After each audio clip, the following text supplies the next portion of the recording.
No mesmo instante em que o irmão que orava impôs as mãos sobre a cabeça de Lucas, ele sentiu algo como um calor suave percorrer todo o seu corpo, como se uma corrente de água morna descesse dos ombros até os pés. Não foi um arrepio, não foi um tremor. Era uma paz tão profunda que por um momento, ele esqueceu até mesmo da sua própria limitação. Os olhos se encheram de lágrimas não de tristeza, mas de uma gratidão que não cabia em palavras. Ele tentou mover os lábios para agradecer, mas só conseguiu balbuciar: "Glória a Deus." As palavras saíram abafadas, como sempre, mas dessa vez carregavam uma fé que ele mesmo não reconhecia. A irmã que estava ao seu lado, uma senhora de cabelos brancos e mãos sempre dispostas a servir, percebeu a mudança antes de todos. Ela tinha o dom de notar os detalhes que outros deixavam passar. Enquanto os irmãos ainda cantavam o hino "Jesus é o bom pastor", ela viu Lucas levar a mão ao ouvido esquerdo, como quem testa um som distante. Então, baixinho, quase em segredo, ela sussurrou: "Meu filho, você está ouvindo algo?" Lucas não respondeu de imediato. Ele fechou os olhos concentrado e então sim, era como se uma cortina tivesse sido levantada. Não eram sons nítidos, não eram vozes claras, mas algo que antes era silêncio absoluto agora se transformava em um murmúrio suave, como o vento entre as folhas. Ele abriu os olhos de repente, assustado com a própria realidade. "Irmã, eu estou ouvindo. Não é tudo, mas é como se alguém estivesse falando bem pertinho do meu ouvido." A irmã sorriu, e suas rugas se aprofundaram de alegria. "É o Senhor, meu filho. Ele está começando a abrir os teus ouvidos. Não duvides, só crê." Lucas não conseguia conter as lágrimas. Anos de consultas, aparelhos que nunca funcionaram direito, olhares de pena dos colegas na escola, a frustração de pedir para repetirem tudo o que diziam. E agora ali, sem medicamentos, sem cirurgias, só pela fé, algo estava acontecendo. O irmão que presidia a reunião, homem de poucas palavras mas de muita oração, percebeu o movimento e se aproximou. Não perguntou nada. Só colocou a mão no ombro de Lucas e disse: "Vamos orar mais uma vez." E ali em meio à congregação, com as mãos unidas e os corações voltados para o mesmo Deus, eles clamaram não com palavras bonitas, mas com a simplicidade de quem sabe que só o Senhor pode fazer o impossível. Pai Celestial, nós te agradecemos por este início. Sabemos que para ti nada é difícil. Continua a operar, Senhor. Abre os ouvidos do teu servo, não para a glória dos homens, mas para que ele possa ouvir a tua voz e servir-te melhor. Em nome de Jesus, amém. Quando terminaram, Lucas sentiu como se uma pressão dentro da cabeça tivesse se aliviado. Não era dor, não era incômodo, era como se algo que estava fechado há anos estivesse finalmente se soltando. Ele olhou para o irmão e balbuciou, com a voz ainda rouca de emoção: eu acho que está melhor." O irmão sorriu e fez um gesto para que ele se sentasse. "Vamos esperar no Senhor. Ele sabe o tempo certo." Os minutos seguintes foram de um silêncio sagrado. Lucas não queria falar, não queria se mover. Só queria ouvir, e aos poucos, os sons foram ficando mais distintos. Primeiro, o arrastar das cadeiras quando os irmãos se levantavam para sair. Depois, o som abafado das vozes, como se estivessem do outro lado de uma parede fina. Então, de repente, ele ouviu uma criança choramingar no fundo do salão. Era a filhinha da irmã Marta, que tinha apenas 2 anos. Lucas virou-se para trás, incrédulo. Ele nunca tinha ouvido um choro de bebê com tanta clareza. Era agudo, era real. Era vida.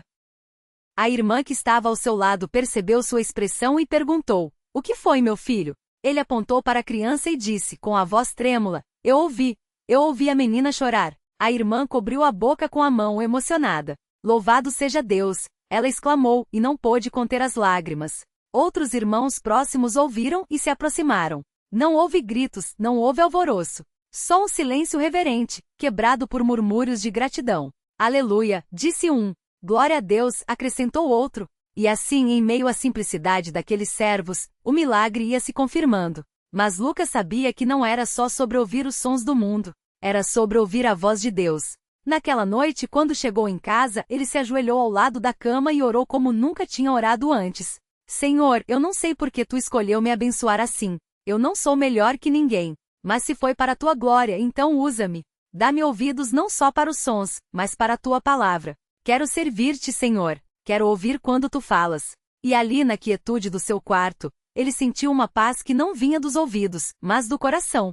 Nos dias seguintes, a notícia se espalhou pela congregação, não como fofoca, mas como um testemunho de fé. Irmãos que antes só viam Lucas como jovem surdo agora o abordavam com um brilho nos olhos. "Como você está ouvindo, irmão?" perguntavam.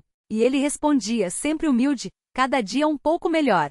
É como se o Senhor estivesse ajustando sons, como quem afina um instrumento. Alguns, movidos pela fé, traziam outros enfermos pedindo oração. Lucas não se considerava um exemplo, mas sabia que Deus tinha um propósito. Se o Senhor usou a minha fraqueza para mostrar o seu poder, que assim seja, ele dizia. Uma tarde, enquanto ajudava a arrumar as cadeiras do salão depois do culto, o irmão José, um homem simples que trabalhava como pedreiro, aproximou-se dele. Lucas, eu tenho um pedido.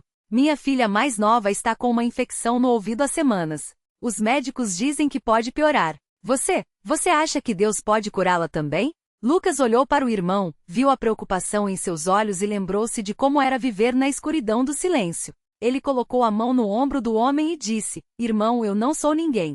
Mas o mesmo Deus que me ouviu, ouve a você. Vamos orar. E ali mesmo, entre as fileiras de cadeiras, eles se ajoelharam. Não havia música, não havia multidão. Só 2 servos e um Deus que conhece cada dor. Lucas orou com a simplicidade de quem sabe que não são as palavras que movem o Senhor, mas a fé. Pai, tu sabes a dor deste irmão. Tu vês a sua filha. Se for da tua vontade, toca neste ouvido como tocaste no meu. Não por nós, mas para que o teu nome seja glorificado. Quando terminaram, o irmão José abraçou Lucas, agradecido. Obrigado, irmão. Só de você ter orado já é uma bênção. Lucas sorriu. A bênção não sou eu, irmão. É ele. Na semana seguinte, o irmão José voltou ao culto com a notícia. A dor da menina tinha passado e o médico, surpreso, disse que a infecção tinha sumido sem deixar sequelas. Mais uma vez, não houve alarde. Só gratidão. Só louvores. Só a certeza de que Deus ainda opera, ainda ouve, ainda responde.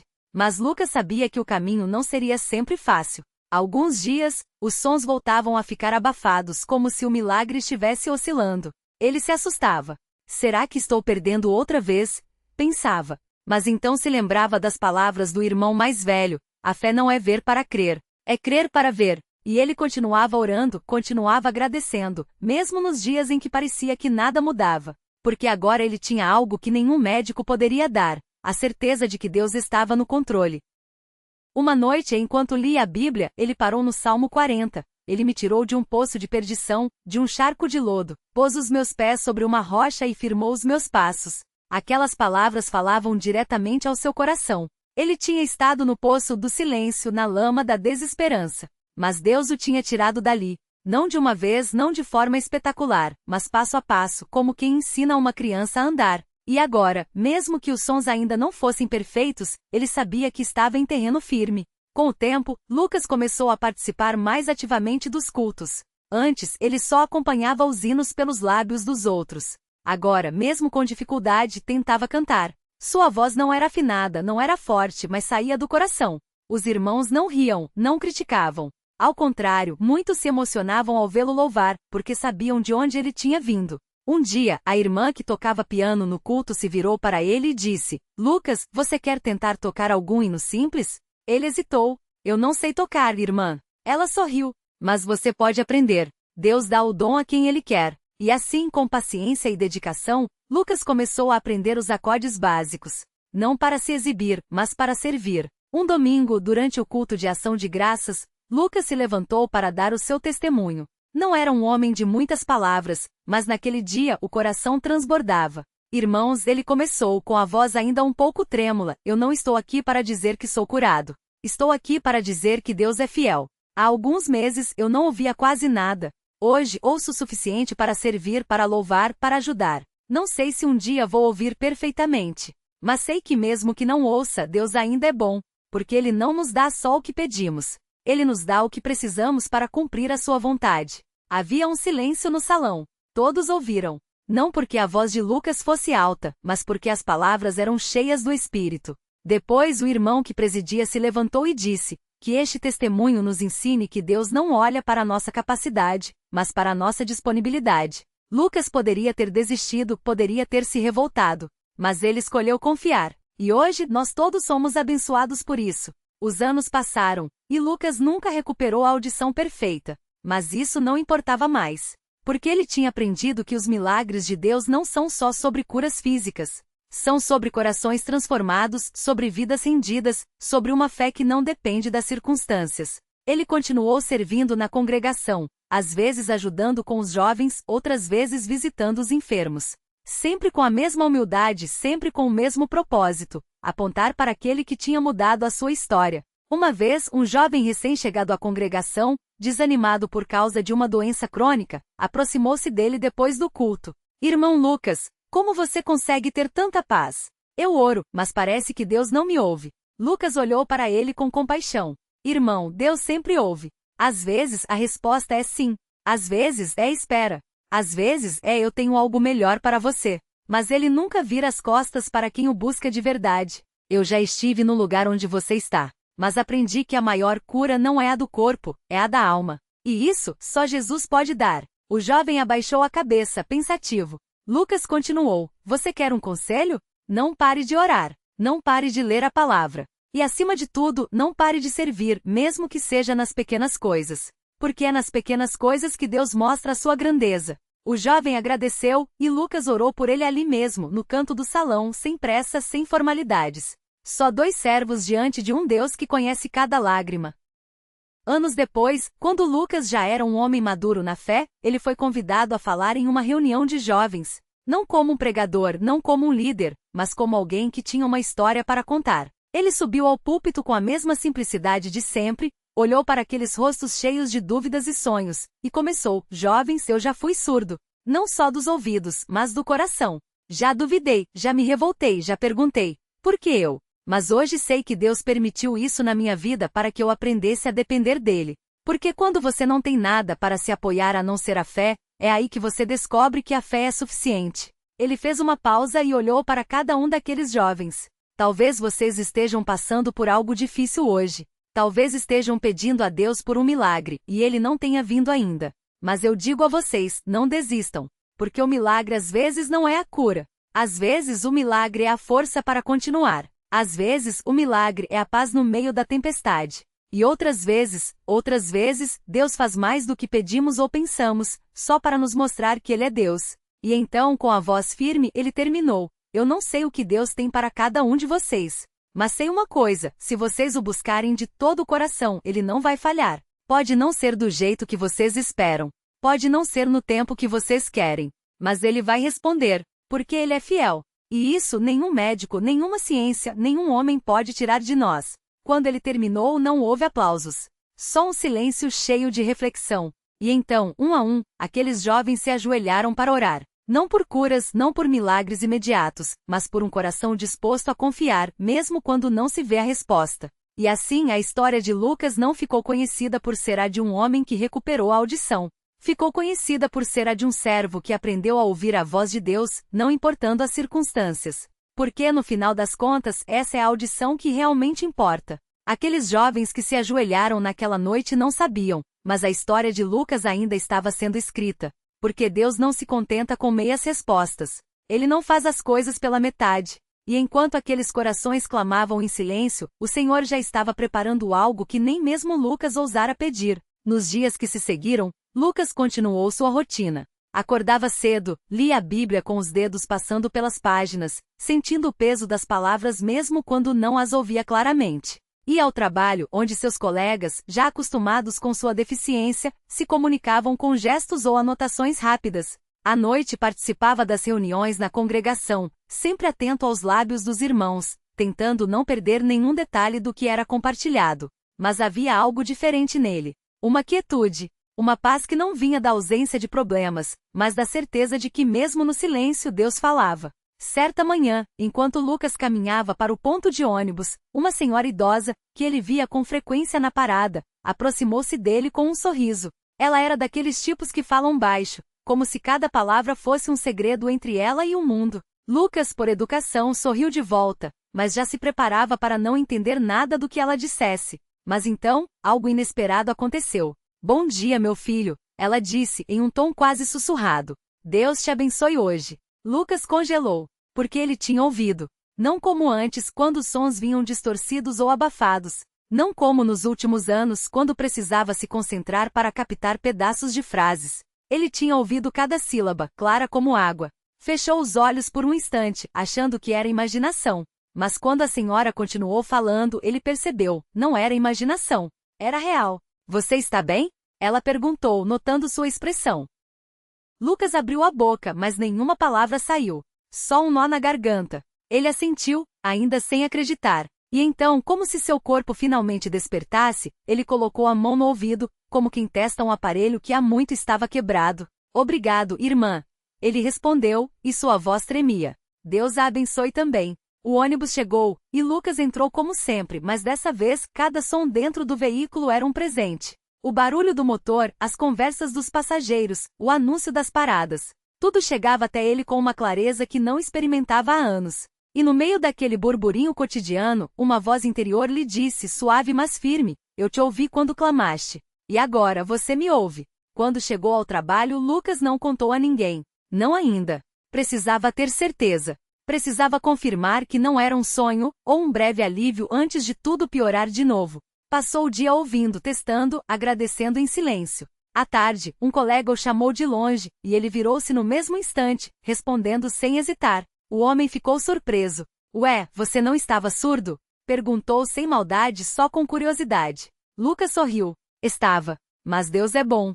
E foi só então que ele entendeu. O milagre não tinha sido só a restauração da audição. Tinha sido a restauração da fé na bondade de Deus, mesmo quando as coisas não faziam sentido. Porque se o Senhor podia devolver algo que a medicina dizia ser perdido para sempre, o que mais ele não poderia fazer? Naquela noite na reunião, Lucas se levantou. Não para contar o que tinha acontecido, não ainda, mas para agradecer. Porque antes de qualquer cura, antes de qualquer resposta, ele tinha aprendido a ser grato pela presença de Deus, mesmo no silêncio. Irmãos, ele começou e sua voz, agora firme, encheu o salão. Às vezes a gente pede a Deus por coisas grandes, e Ele nos dá coisas pequenas. A gente pede por cura, e Ele nos dá paciência. A gente pede por respostas, e Ele nos dá paz. Mas hoje eu quero dizer uma coisa, não existe milagre pequeno quando vem das mãos de Deus. Porque até um suspiro, até um sussurro, é prova do seu cuidado. Ele fez uma pausa, olhando para os rostos atentos. Eu já passei por dias em que achei que Deus não me ouvia. Mas hoje eu sei, Ele ouve até o que a gente não diz. Ele vê até o que a gente esconde. E quando a gente menos espera, Ele age. Não porque a gente mereça, não porque a gente insista, mas porque Ele é bom. E isso nenhum de nós pode esquecer. Depois da reunião, alguns irmãos se aproximaram. Um deles, um jovem chamado Mateus que lutava contra uma doença crônica, seguiu Lucas até o pátio. Irmão, ele disse, com a voz embargada. O que o Senhor falou hoje, foi como se Deus estivesse falando direto comigo. Às vezes eu acho que não vou aguentar mais. Que não vai ter jeito. Lucas colocou a mão no ombro dele. Eu já me senti assim. Mas sabe de uma coisa? Deus não nos prometeu que a estrada ia ser fácil. Ele prometeu que ia andar conosco. E isso faz toda a diferença. Mateus abaixou a cabeça. Mas e se a cura não vier? Lucas sorriu. Então a gente vai louvar a Deus pela força que Ele dá. Porque a cura não é a prova do amor dele. A prova é que mesmo quando a gente está fraco, Ele não nos abandona. E foi nesse momento que Lucas decidiu contar. Não para se vangloriar, não para ser o centro das atenções, mas para que aqueles corações como o de Mateus pudessem ter esperança. Porque se Deus pudesse fazer aquilo por ele, um homem comum, sem mérito algum, então ele podia fazer por qualquer um ali. Irmão, ele disse baixinho, só para Mateus ouvir. Hoje de manhã, Deus me deu um presente. Eu estava surdo, e agora ouço. Não foi por causa de mim, foi por causa dele. E se ele fez isso, é porque quer que a gente saiba, não existe caso perdido para Deus. Nenhum. Mateus olhou para ele, os olhos brilhando. O Senhor acha que Deus pode me curar também? Lucas balançou a cabeça. Não sei, mas sei que Ele pode te sustentar. E às vezes, isso é ainda mais milagroso. Os dois ficaram em silêncio por um tempo, só ouvindo os sons da noite, o vento nas árvores, os grilos, o murmúrio das vozes dos irmãos que ainda conversavam. E então Mateus falou quase sussurrando. Obrigado, irmão. Eu precisava ouvir isso hoje. Lucas sorriu. Não foi eu quem falou. Foi Deus. E assim a notícia se espalhou. Não como fofoca, não como sensacionalismo, mas como um testemunho quietinho de que Deus ainda age. Que Ele ainda fala. Que Ele ainda restaura. Nos dias seguintes, muitos irmãos vieram até Lucas, não para tocar nele como se fosse um amuleto, mas para ouvir, para aprender, para se fortalecer. E ele, humildemente, compartilhava não só o milagre da audição, mas as lições que havia aprendido no silêncio. Quando a gente perde algo, ele dizia, a gente acha que é o fim. Mas às vezes é só Deus preparando a gente para algo maior. Porque quando a gente não tem mais nada para se agarrar, a gente aprende a se agarrar nele. E isso nenhum dinheiro, nenhuma medicina, nenhum homem pode nos dar. Uma irmã, chamada Clara, que há anos orava por um filho que se afastara da fé, aproximou-se dele com lágrimas nos olhos. Irmão Lucas, eu já não tenho mais forças para orar. Já faz tanto tempo. Ele segurou as mãos dela. Irmã, Deus não conta o tempo como a gente. Para ele, um dia é como 1000 anos, e 1000 anos como um dia. Mas uma coisa eu sei, enquanto a gente estiver respirando, tem esperança. E enquanto tiver esperança, a gente pode orar, mesmo que seja só um suspiro. Clara chorou. Mas e se ele nunca voltar? Lucas respondeu com a mesma convicção que tinha aprendido no silêncio. Então a gente vai amar Deus do mesmo jeito. Porque a nossa fé não depende das respostas. Depende dele. E ele nunca falha. E assim, a história de Lucas se tornou um farol. Não porque ele tinha sido curado, mas porque ele tinha aprendido a confiar. Porque ele tinha descoberto que no final das contas, a maior bênção não é ter tudo resolvido, mas saber que mesmo quando nada faz sentido, Deus está no controle. Uma noite, enquanto Lucas orava em seu quarto, ele sentiu uma paz tão profunda que só podia vir do Espírito. E então, como se Deus estivesse falando direto com ele, veio à sua mente as palavras de Davi. Espera no Senhor, anima-te, e Ele fortalecerá o teu coração. Espera, pois, no Senhor. Salmo 27, 14. Ele sorriu, porque agora mais do que nunca ele entendia. A espera não era um castigo, era um convite para confiar. E a resposta, quando vinha, era só a cereja do bolo de uma fé que já estava firme. No domingo seguinte, durante o culto, quando os irmãos cantavam Grande é o Senhor e digno de ser louvado, Lucas fechou os olhos e deixou as palavras penetrarem não só em seus ouvidos, mas em sua alma, porque agora ele ouvia com o corpo e com o espírito. E enquanto a congregação elevava suas vozes, ele agradeceu, não só pela audição restaurada, mas por cada lição, por cada lágrima, por cada noite em que no silêncio, Deus tinha falado mais alto do que qualquer som. Porque no final das contas, o verdadeiro milagre não era ouvir os sussurros do mundo, era ouvir a voz de Deus e obedecer.